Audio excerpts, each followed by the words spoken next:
বিপিএলে আজ Rangpur Dhaka high voltage match জয় দিয়ে আসর শুরু করা দুদল শক্তিমত্তার জানান দিতে প্রস্তুত। ঢাকার বোলিং ইউনিটের শক্তি বাড়াতে দলে যোগ দিচ্ছেন তাসকিন। অন্যদিকে মোমেন্টাম ধরে রাখতে ঢাকাকে হারাতে চায় রংপুর। ম্যাচ শুরু সন্ধ্যা 6টায়। এদিকে দিনের প্রথম ম্যাচে দুপুর 1টায় চট্টগ্রাম লড়বে সিলেটের বিপক্ষে।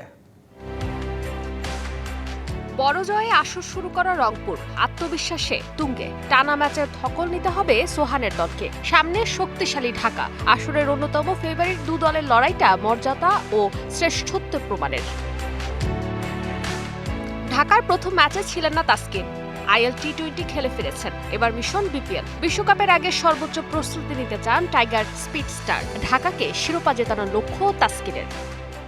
ফিজ মাশাআল্লাহ অনেক ভালো করছে, আমি হয়তো মোটামুটি ভালো করছি, রিশাদও ভালো করছে। তো এটা ডেফিনেটলি ইন ফিউচারে আমাদের বিপিএল আছে, এটাও খেলার পর ওয়ার্ল্ড কাপটা যখন যাব আমাদের একটা ভালো প্রস্তুতি হচ্ছে আর কি। তো নতুন এবং ফিরে আসা গ্রাহকদের জন্য নগদে চলছে ক্যাশব্যাক সহ প্রতিদিন হাজারো উপহার জেতার সুযোগ। হবে আশা আর ফেরা, সারপ্রাইজ সেরা। তারকায় ঠাসা রংপুর। আসরের শুরুটাও হয়েছে প্রত্যাশিত। 2017-এর পর থেকে শিরোপা অধরা দলটার। এবার চ্যাম্পিয়ন হওয়ার লক্ষ্য শক্তিশালী দল করেছে। মুস্তাফিজ লিটন, মাহমুদুল্লাহদের মতো অভিজ্ঞ দেশি তারকাদের পাশাপাশি ভালো মানের বিদেশি ক্রিকেটার দলটার বড় শক্তি। ঢাকার বিপক্ষে জয়রথ ধরে রাখতে আত্মবিশ্বাসী সোহানের দল। দিনের প্রথম ম্যাচে চট্টগ্রামের চ্যালেঞ্জ নেবে স্বাগতিক সিলেট। নোয়াখালীর বিপক্ষে শ্বাসরুদ্ধকর নাটকীয় জয়ে উজ্জীবিত মিরাজ এবাদতরা। চট্টগ্রাম ম্যাচেও ব্যাটে বলে দাপট দেখাতে চায় সিলেট।